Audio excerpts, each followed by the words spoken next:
Hello everybody. Hey, here's my latest pet portrait. It's a dog, as you can see. Here she is. Her name's Penny. She's a Hungarian Vizsla, much loved by her parents, owners, who tell me that there's a whole wall of Penny portraits, but of course nothing like this in mosaic and in glass.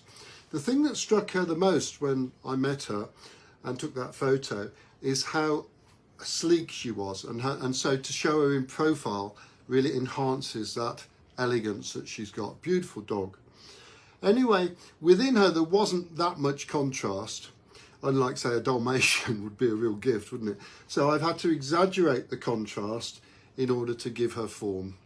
And with the background we looked at various colours, but because she's so pretty and feminine, pink seemed entirely appropriate, and she's got some pink on her nose and in her mouth and so on. So I think it's been a great success. She's got lots of collars, as you can imagine, but this is her favourite, the yellow one. So all in all, here it is. I think it's a great success, and so luckily for me, so do the dog owners.